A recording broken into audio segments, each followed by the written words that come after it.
ನಮಸ್ತೆ ವೀಕ್ಷಕರೇ, ಮಂಕನ ಪದಗಳು ಮತ್ತೊಂದು ವಿಡಿಯೋಗೆ ತಮಗೆ ಹಾರ್ದಿಕ ಸುಸ್ವಾಗತ. ಜೈ ಶ್ರೀರಾಮ್. ಇವತ್ತು ನಾನು ಮಾತಾಡಕೊಟ್ಟಿರೋ ವಿಷಯ ನಿಮ್ಗೆ ಗೊತ್ತಾಗಿರುತ್ತೆ ಅನ್ಸುತ್ತೆ. ಅಯೋಧ್ಯೆಯಲ್ಲಿ ನಮ್ಮ ಬಾಲರಾಮ ಪ್ರತಿಷ್ಠಾಪನೆಗೊಳ್ತಿದ್ದಾರೆ. ಮತ್ತೆ ಇದೊಂದು ಐತಿಹಾಸಿಕ ಘಟನೆಗೆ ನಾವೆಲ್ಲ ಜೀವಂತವಾಗಿದ್ದೀವಿ ಅನ್ನೋದಿಲ್ಲ, ಇದೇ ಒಂದು ಪುಣ್ಯದ ಕ್ಷಣ. ಅಂದ್ರೆ ನಾವು ಇದಕ್ಕೆ ಸಾಕ್ಷಿ ಆಗ್ತಾ ಇದ್ದೀವಿ. ಅರ್ಥ ಆಯ್ತಾ? ಸೊ ಪ್ರಪಂಚದಲ್ಲೇ ನಮ್ಮ ದೇಶ ಉತ್ತುಂಗದ ಕಡೆಗೆ ಹೊರಡೋದಿಕ್ಕೆ ಸಿದ್ಧವಾಗ್ತಾ ಇದೆ ಅಂತ ಅರ್ಥ ಆಯ್ತಾ? 500 ವರ್ಷಗಳಿಂದ ನಮ್ಮ ಬಾಲರಾಮನಿಗೆ ಅಯೋಧ್ಯೆಯಲ್ಲಿ ಪೂಜೆ ಮಾಡೋದಕ್ಕೆ ಅವಕಾಶ ಸಿಕ್ಕಿರಲಿಲ್ಲ. ಈಗ ಮತ್ತೆ ಅದು ಶುರುವಾಗುತ್ತೆ. ಅಂದ್ರೆ ನಮ್ಮ ಭಾರತೀಯ ಇತಿಹಾಸದಲ್ಲಿ 500 ವರ್ಷಗಳಿಂದ ಹೇಗೆ ಗತವೈಭವದಿಂದ ಬಾಳಿದ್ವಲ್ಲ, ಆ ತರ ಪರಿಸ್ಥಿತಿ ವಾತಾವರಣ ಸೃಷ್ಟಿ ಆಗುತ್ತೆ ಅಂತ ನಾವೆಲ್ಲ ಭಾವಿಸ್ತಾ ಮತ್ತೊಮ್ಮೆ ಹೇಳೋಣ, ಜೈ ಶ್ರೀರಾಮ್. ಓಕೆ, ಸೊ ನಾನಿಲ್ಲಿ ರಾಮನ್ ಬಗ್ಗೆ ಆಗ್ಲಿ ಅಥವಾ ರಾಮಾಯಣದ ಬಗ್ಗೆ ಆಗ್ಲಿ ಹೇಳಕ್ ಬಂದಿಲ್ಲ. ಯಾಕೆಂದ್ರೆ ಭಕ್ತಿ ಮತ್ತೆ ಶ್ರದ್ಧೆ ಇರೋರು ಮತ್ತೆ ಅದ್ರ ಬಗ್ಗೆ ತಿಳ್ಕೊಬೇಕು ಅಂತ ಆಸಕ್ತಿ ಇರೋರು ಆಲ್ರೆಡಿ ನಮ್ಗೆಲ್ಲ ಗೊತ್ತಿರುತ್ತೆ. ನಮ್ಮ ಏಜ್ ಗ್ರೂಪ್ ಅವ್ರಿಗೆ ರಾಮಾಯಣ ಏನು ಅಂತ ಎಲ್ಲ ಅದ್ರ ಮಹತ್ವ ಎಲ್ಲ ನಾವು ತುಂಬಾ ಕೇಳಿದೀವಿ, ತುಂಬಾ ತಿಳಿದಿದೀವಿ. ಹಾಗಾಗಿ ನಾನು ಅದ್ರ ಬಗ್ಗೆ ಮಾತಾಡಲ್ಲ. ನನ್ನ ಅನಿಸಿಕೆಗಳು ಕೆಲವೊಂದಿದೆ, ಅದು ನಾನು ಹೇಳ್ತಾ ಹೋಗ್ತೀನಿ. ಸೊ ಹಾಗಾಗಿ ತಮ್ಗೇನಾದ್ರು ಕ್ಲಾರಿಫಿಕೇಶನ್ ಬೇಕಾದ್ರೆ ಕಮೆಂಟ್ಸ್ ಹಾಕಿ. ಸೊ ನಾನು ಮಾತಾಡೋದ್ರಲ್ಲಿ ಏನಾದ್ರು ನಿಮ್ಗೆ ಕನ್ಫ್ಯೂಷನ್ ಇದ್ರೆ ನಾನು ಅದಕ್ಕೆ ಪ್ರತ್ಯುತ್ತರ ಕೊಡ್ತೀನಿ. Okay, fine. ಸೊ ಇಡೀ ದೇಶವೇ ಹಬ್ಬದ ವಾತಾವರಣದಲ್ಲಿದೆ ಅಲ್ವಾ? ನಮ್ಗೆಲ್ಲ ಇದೊಂಥರ ಐತಿಹಾಸಿಕ ಕ್ಷಣ. ನಾವು ರಾಮಾಯಣದಲ್ಲಿ ಕೇಳಿದೀವಿ, ರಾಮನ ಪ್ರಿನ್ಸಿಪಲ್ಸ್, ರಾಮನ ಆದರ್ಶಗಳು ಇವೆಲ್ಲ ನಾವು ಕೇಳ್ತಾ ಬಂದಿದ್ವಿ. ಹೇಳ್ತಾರಲ್ಲ ಜನ, ರಾಮನ ದೇವಸ್ಥಾನ ಎಲ್ಲಾ ಕಡೆ ಇದೆ ರೀ, ಅದೊಂದು ಸ್ಪೆಷಲ್ ಇಲ್ಲ ಅಂತ. ಅಂಥವ್ರಿಗೆ ಒಂದು ವಿಷಯ ಹೇಳಕ್ ಹೊಡ್ತೀನಿ. ನೀವು ಹುಟ್ಟದಾಗಿಂದ ಎಲ್ಲಿ ಯಾವ ಊರು ಸುತ್ತಿ, ಎಲ್ಲಿ ಎಜುಕೇಶನ್ ಮಾಡ್ತೀರಾ, ಎಲ್ಲಿ ಕೆಲಸ ಮಾಡ್ತೀರಾ, ಎಲ್ಲಿ ಏನೇನ್ ಪದವಿ ಪಡಿತೀರಾ ಎಲ್ಲಾ ಮಾಡ್ಕೊಂಡ್ ಬರ್ತೀರಾ ಅಲ್ವಾ? ನಿಮಗೆ ಕೊನೆಯಲ್ಲಿ ಅಥವಾ ಯಾವುದೇ ಕ್ಷಣದಲ್ಲಿ ನಿಮಗೆ ನಿಮ್ಮ ಇಷ್ಟವಾದ ಸ್ಥಳ ಅಂತ ಹೇಳಿದ್ರೆ ನೀವು ಏನ್ ಹೇಳ್ತೀರಾ ಹೇಳಿ? ಹುಟ್ಟೂರಲ್ವಾ? ಯಾವುದೇ ವ್ಯಕ್ತಿ ತನ್ನ ಹುಟ್ಟೂರ್ ಬಗ್ಗೆ ಅವನಿಗೆ ಸ್ಪೆಷಲ್ ಅಭಿಮಾನ ಇದ್ದೇ ಇರುತ್ತೆ ಅಲ್ವಾ? ಸೊ ಹಾಗಾಗಿ ಈ ಸನ್ನಿವೇಶದಲ್ಲಿ ಬಾಲರಾಮ ಅಯೋಧ್ಯೆಯಲ್ಲಿ ಪ್ರತಿಷ್ಠಾಪನೆಗೊಳ್ತಿರೋದಿದೆಯಲ್ಲ, ಇದು ಆರ್ಡಿನರಿ ಮಾತಲ್ಲ. It is not A normal thing ಅಲ್ವಾ? ಎಷ್ಟೋ ಲಕ್ಷ ಕೋಟಿ ರಾಮ ದೇವಸ್ಥಾನಗಳು ಇರ್ಬೋದು, ಆ ದೇವಸ್ಥಾನಗಳಲ್ಲಿ ಪೂಜೆ ನಡೀತಾ ಇರ್ಬೋದು. ಹಂಗಾಗಿ ಇದೇನ್ ಸ್ಪೆಷಲ್ ಅಲ್ಲ ಅಂತ ಹೇಳೋರ್ಗೆ ಇದೊಂದು ಕಿವಿ ಮಾತು. ನೀವು ಎಲ್ಲಾ ಕಡೆ ಸುತ್ತೀರಾ, ಪ್ರಪಂಚದ ವಿವಿಧ ದೇಶಗಳು, ವಿವಿಧ ಸ್ಥಳಗಳು ಹೋಗ್ತೀರಾ, ಎಂಜಾಯ್ ಮಾಡ್ತೀರಾ, ಬರ್ತೀರಾ. ಬಟ್ ನಿಮ್ಮೂರು ಅಂತ ಹೇಳಿದ್ರೆ ನಿಮ್ಗೆ ವಿಶೇಷವಾದ ಅಭಿಮಾನ, ಆಸಕ್ತಿ ಇರುತ್ತಲ್ವಾ? ವಿಶೇಷವಾದ ಒಂಥರ ಏನಂತಾರೆ ಹೇಳಿ, ಒಂಥರ ಇಷ್ಟವಾದ ಜಾಗ ಅಂದ್ರೆ ನಿಮ್ ಊರೇ, ನಮ್ಮೂರೇ, ಸ್ವಂತ ಊರೇ. ಯಾವಾಗ ಕೂಡ ನಮ್ಗೆ native place is always best ಅಲ್ವಾ? ಸೊ ಹಂಗಾಗಿ ನೀವು ಈ ಪ್ರಶ್ನೆ ಕೇಳಕ್ ಮುಂಚೆ ನೀವೇ ನಿಮ್ಮಲ್ಲಿ ಉತ್ತರ ಕೊಂಡ್ಕೊಳ್ಳಿ, ಮೊದಲನೇದಾಗಿ ಅಲ್ವಾ? ಎರಡನೇದಾಗಿ, ನಮ್ಮ ದೇಶಕ್ಕೆ ಇತಿಹಾಸ ಹುಡುಕ್ತಾ ಹೋದ್ರೆ ಎಂತೆಂಥ ಯುಗಗಳನ್ನ ನೋಡಿದೀವಲ್ವಾ? ನಮ್ಮ ರಾಜರುಗಳು, ನಮ್ಮ ವೈಭವ, ನಮ್ಮ ದೇಶದ ವೈಭವ ಹೇಗಿತ್ತು ಅನ್ನೋದಕ್ಕೆ ಇತಿಹಾಸನೇ ಸಾಕ್ಷಿ ಇದೆ. ಹಾಗಾಗಿ ಈ 500 ವರ್ಷಗಳ ನಂತರ ಈ ತರ ಸನ್ನಿವೇಶ ಬಂದಿರೋದು ಏನೋ ಒಂದು ಹೊಸ ಅಧ್ಯಾಯಕ್ಕೆ ನಾಂದಿ ಆಗುತ್ತೆ ಅಂತ ಅಲ್ವಾ? ಸೊ ಅದೆಲ್ಲದಕ್ಕೂ ಮುಖ್ಯ ಕಾರಣ ನಮ್ಮ ನಂಬಿಕೆ. ಸೊ ನಾವು ನಮ್ಮ ನಂಬಿಕೆಯಿಂದ ಮುನ್ನಡೆದ್ರೆ ನಮ್ಮ ದೇಶ ಆಲ್ರೆಡಿ ಈ 4-5 ವರ್ಷದಿಂದ ನಾವು ನೋಡ್ತಾ ಇದೀವಿ, ಎಕನಾಮಿಕಲಿ ನಮ್ಮ ದೇಶ ಯಾವ ದೇಶಕ್ಕಿಂತ ಕಡಿಮೆ ಇಲ್ದಂಗೆ ಮುಂದುಕ್ತಾ ಇದೆ. ಅತ್ಯಂತ ಬಲಿಷ್ಠ ಚೈನಾ ಕೂಡ ಹಿಂದೆ ಇದೆ, ಬಟ್ ಸ್ಟಿಲ್ ನಾವು ಮುಂದುಕ್ತಾ ಇದೀವಿ. ಹಾಗಂತ ನಾವು ಮೈ ಮರೆಯೋದು ಬೇಡ. ಯಾಕಂದ್ರೆ ಯಾವ ದೇಶ ಅಥವಾ ಯಾರಾದ್ರೂ ಉದ್ಧಾರ ಆಗ್ತಾ ಇದಾರೆ ಅಂದ್ರೆ ಶತ್ರುಗಳು ಆಟೋಮೆಟಿಕಲಿ ಉಟ್ಕೊಂತವೆ. ಸೊ ಹಾಗಾಗಿ ನಾವು ಎಚ್ಚರದಿಂದ ಇರೋಣ. ಮತ್ತೆ ಆಲ್ರೆಡಿ ಗುಡ್ ಟೈಮ್ ಸ್ಟಾರ್ಟೆಡ್ ಅಂತ ನಮ್ಗೆ ಅನ್ಸ್ತಾ ಇದೆ. ಈ ನಂಬಿಕೆಯಿಂದ ನಾವು ಮುನ್ನಡೆದ್ರೆ ಇದೊಂದು ನಂಬಿಕೆನೇ ಸಾಕು ನಮ್ಮ ದೇಶನ ಉತ್ತುಂಗಕ್ಕೆ ಸ್ಥಾನಕ್ಕೆ ತಗೊಂಡೋಗುತ್ತೆ.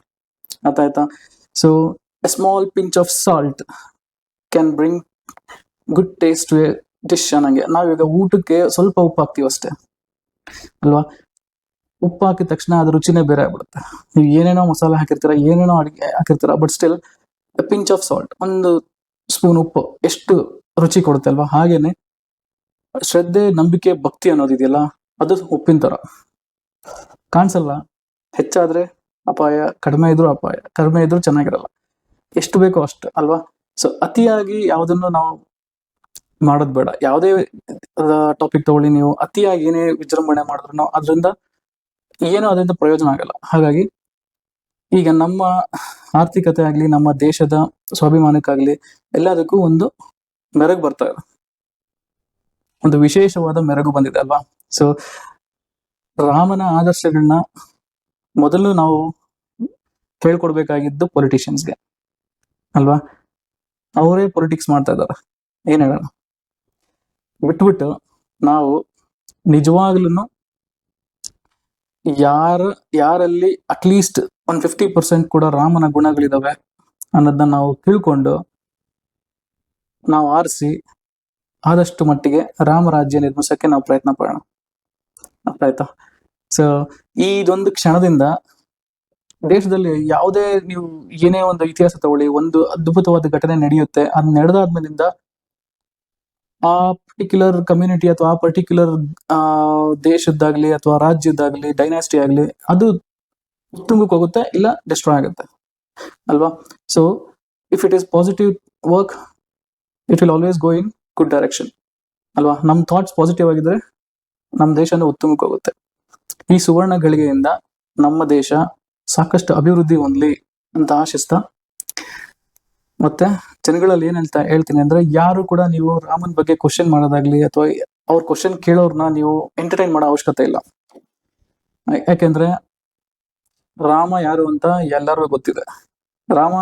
ಕೆಲವರು ರಾಮನ್ನ ದೇವ್ರು ಅಂತ ಹೇಳಿದ್ರೆ, ದೇವ್ರು ಆಗಿರ್ತಾರೆ, ದೇವ್ರಾಗಕ್ ಮುಂಚೆ ಅವರು ಆದರ್ಶ ಪುರುಷರು ಅಲ್ವಾ? ಸೊ ನಾವು ಆದರ್ಶ ಪುರುಷನ ಫಾಲೋ ಮಾಡೋದ್ರಲ್ಲಿ ಏನು ತಪ್ಪಿಲ್ಲ. ಅರ್ಥ ಆಯ್ತಾ? ಕೆಲವರು ಅಥಿಯಸ್ಟ್ ಇರ್ತಾರೆ, ದೇವ್ರು ನಂಬಲ್ಲ ಅಂತಾರೆ. ಈಸ್ ನಾಟ್ ಗಾಡ್ ಅಂದ್ರೆ is A wonderful human being. At least ಅವನು ಹ್ಯೂಮನ್ ಬೀಯಿಂಗ್ ಅಂತ ರಾಮ ಅಂತ ಅನ್ಕೊಂಡಾದ್ರೂ ನೀವು ಫಾಲೋ ಮಾಡಿ, ಆಯ್ತಾ? Is not a god, is a wonderful human being. So ರಾಮನ ಆದರ್ಶ ಗುಣಗಳನ್ನ ನೀವು ರೂಢಿಸ್ಕೊಂಡ್ರೆ ನೀವು ಕೂಡ ಸ್ವಲ್ಪ ಮಟ್ಟಿಗಾದ್ರೂ ನಿಮ್ಮ ಜೀವನದಲ್ಲಿ ಒಳ್ಳೆ ಕೆಲಸಗಳನ್ನ ಮಾಡಕ್ಕೆ ಆಗತ್ತೆ, ಆಯ್ತಾ? ಸೊ ಹಾಗಾಗಿ ಯಾವುದೇ ರೀತಿ ಪ್ರಶ್ನೆ ಮಾಡೋರ್ಗಾಗ್ಲಿ ಅಥವಾ ಪ್ರಶ್ನೆ ಮಾಡಿರೋರ್ಗೆ ನೀವು ಉತ್ತರ ಹೇಳೋ ಅವಶ್ಯಕತೆ ಇಲ್ಲ. ಬಿಟ್ಬಿಡಿ. ಪ್ರಶ್ನೆ ಮಾಡೋರು 1000 ಪ್ರಶ್ನೆ ಮಾಡ್ತಿರ್ತಾರೆ, ಎಂತೆಂಥವ್ರನ್ನ ಪ್ರಶ್ನೆ ಮಾಡ್ತಾರೆ ಅಲ್ವಾ? ಈಗಂತೂ ಏನೇನ್ ಯಾರ ಬಗ್ಗೆ ಬೇಕಾದ್ರೂ ಹೆಂಗ್ ಬೇಕಾದ್ರೂ ಮಾತಾಡಕ್ಕೆ ಜನ ಹೇಸಲ್ಲ, ಅಷ್ಟು ಕೆಳಮಟ್ಟಿಗೆ ಇಳಿದ್ಬಿಟ್ಟಿದ್ದಾರೆ, ಆಯ್ತಾ? ಸೊ ಎಲ್ಲಾರ್ಗು ನಾವು ಉತ್ತರ ಕೊಡೋ ಅವಶ್ಯಕತೆ ಇಲ್ಲ. ಹಾಗಂತ ಹೇಳಿ ನಮ್ಗೆ ಈ ಅತ್ಯದ್ಭುತವಾದ ಕ್ಷಣನ, ಈ ಅತ್ಯದ್ಭುತವಾದ ಘಟನೆ ನಡೀತಾ ಇದೆಯಲ್ಲ ನಮ್ಮ ದೇಶದಲ್ಲಿ, ಇದನ್ನ ನಾವು ಸಂಭ್ರಮಿಸ್ಲೇಬೇಕು, irrespective of caste, creed, religions, anything, ಆಯ್ತಾ? ಯಾಕೆಂದ್ರೆ ಒಂದು ಜನ ಪಾಸಿಟಿವ್ ಮೈಂಡ್ ಸೆಟ್ ತಗೊಂಡು ಒಂದು ಕಾರ್ಯ ನಡೆದ್ರೆ ಅದು ಮುಂದಕ್ಕೆ ಇನ್ನೂ ಮತ್ತಷ್ಟು ಒಳ್ಳೆ ಕೆಲಸಗಳಾಗೋದಕ್ಕೆ ನಾಂದಿ ಆಗುತ್ತೆ. ಇಟ್ ಈಸ್ ಅ ಬಿಗಿನಿಂಗ್ ಅಂತ ಅನ್ಕೊಂಡು ನಂಬಿಕೆಯಿಂದ ಮತ್ತೆ ಒಗ್ಗಟ್ಟಿನಿಂದ ನಾವೆಲ್ಲರೂ ಮುನ್ನುಗ್ಗೋಣ. ಮತ್ತೆ ನಮ್ಮ ದೇಶನ ಸಬಲವಾಗಿಸೋಕೆ ಮತ್ತೆ ಆರ್ಥಿಕವಾಗಿ ಮುಂಚೂಣಿಗೆ ತರಕ್ಕೆ will do our level best. Let's take a oath, ಆಯ್ತಾ? ನಾನು ಮೊದಲೇ ಹೇಳ್ದಂಗೆ ನಾನು ರಾಮನ್ ಕತೆ ಹೇಳಕ್ ಬಂದಿಲ್ಲ. ರಾಮ ಕತೆ ಎಲ್ಲ ನೀವು ಕೇಳಿರ್ತೀರ, ತುಂಬಾ ಜನ ಅದ್ರ ಬಗ್ಗೆ ಸಾಂಗ್ಸ್, ವಿಡಿಯೋಸ್, ಎನಿಥಿಂಗ್ ಎಲ್ಲಾನು ಹಾಕಿರ್ತಾರೆ. ಬಟ್ ನಾನ್ ಹೇಳಕ್ ಹೊರಟಿರೋದು ರಾಮ ಅನ್ನೋ ಆದರ್ಶ ವ್ಯಕ್ತಿಯನ್ನ ನಾವು ಸ್ಮರಿಸ್ಕೊಂಡು ಅವರಲ್ಲಿರೋ ಅರ್ಧ ಗುಣನ ನಾವು ತಗೊಂಡು ನಮ್ಮ ಕೆಲಸಗಳಲ್ಲಿ, ನಮ್ಮ ಕಾರ್ಯಗಳಲ್ಲಿ ಅದೇ ತರ ನಾವು ಮುನ್ನೋಡ್ಕೊಂಡು ಹೋದ್ರೆ ನಾವು ವೃದ್ಧಿ ಆಗೋದಲ್ಲದೆ ನಮ್ಮಿಂದ ದೇಶ ಕೂಡ ಅಭಿವೃದ್ಧಿ ಹೊಂದುತ್ತೆ. So let's take this oath, okay? And we are all blessed actually. ಈ ತರ ಘಟನೆಗೆ ನಾವೆಲ್ಲ ಸಾಕ್ಷಿಯಾಗಿರೋದು ನಾವು ಏನೋ ಪುಣ್ಯ ಅನ್ಕೋಬೇಕು, ಆಯ್ತಾ? ಇದು ನಮ್ದೇ ಇರೋರಿಗೆ ಏನೂ ಅಲ್ಲ ರೀ. ನಾನು ಹೇಳ್ತಾ ಇದ್ದೀನಿ, ಆಸ್ ಐ ಸೆಡ್, ನಂಬಿಕೆ ಮತ್ತೆ ಪಾಸಿಟಿವಿಟಿ ಇಲ್ಲದೆ ಇರೋರಿಗೆ ಇದೊಂದು ಜಸ್ಟ್ ನಾರ್ಮಲ್ ಫಂಕ್ಷನ್ ಅಂತ ಅನ್ಕೋತಾರೆ. ಏನ್ ದೊಡ್ಡರಿ ಅಂತಾರೆ. ಯಾವುದೇ ರಿಲಿಜಿಯನ್ ಆಗಲಿ ಅವ್ರ ದೇವರಿಗೆ ಅವ್ರ ಪ್ರಾಶಸ್ತ್ಯ ಕೊಡ್ತಾರೆ. ಸೊ ನಂಬಿಕೆ ಇರೋರು ಇದನ್ನ ಸಂಭ್ರಮಿಸ್ತಾರೆ. ನಂಬಿಕೆ ಇಲ್ದಿರೋರು ದಯವಿಟ್ಟು ಏನೇನೋ ಮಾತಾಡಕ್ ಹೋಗ್ಬೇಡಿ. ನಂಬಿಕೆ ಇಲ್ಲದೆ ಇದ್ರೆ ನೀವು ಸುಮ್ಮನೆ ಇದ್ಬಿಡಿ ದಯವಿಟ್ಟು. ಬೇರೆಯವ್ರಿಗೆ ಪ್ರೊವೋಕ್ ಮಾಡಕ್ ಹೋಗ್ಬೇಡಿ. ಯಾವುದೇ ಯಾವುದೇ ರೀತಿ ಆ ಏನು ಹೇಳ್ದೆ, ಈಗ ನಿಮ್ಗೆ ಆ ನಂಬಿಕೆ ಇಲ್ಲ ಅಂದ್ರೆ ರಾಮಾಯಣದಲ್ಲಿ ಸುಮ್ಮನೆ ಇದ್ಬಿಡಿ, ನೀವೇನು ಕ್ವಶನ್ಸ್ ಕೇಳಕ್ ಹೋಗ್ಬೇಡಿ. But don't try to shake the trust, ಆಯ್ತಾ? ಸೊ ಜನನು ಅಷ್ಟೇ, ನಾನು ಅದನ್ನೇ ಕೇಳ್ಕೊಳೋದು, ಯಾವುದೇ ಕಾರಣಕ್ಕೆ ಯಾರದೇ ಏನೇ ಮಾತಾಡಿದ್ರು ನೀವು ಅದಕ್ಕೆ ಉತ್ತರ ಕೊಡಕ್ ಹೋಗ್ಬೇಡಿ. ನಮ್ಮ ನಂಬಿಕೆ, ನಮ್ಮ ಶ್ರದ್ಧೆ, ನಮ್ಮ culture, it's a very rich culture. And ನಮ್ಮ ಸಹಿಷ್ಣುತೆ ಇದೆಯಲ್ಲ, ನಮ್ಮ ಸಹಿಷ್ಣುತೆ ಬೇರೆ ಯಾವ್ದ್ರಲ್ಲೂ ನಾವು ನೋಡಕ್ ಸಾಧ್ಯನೇ ಇಲ್ಲ.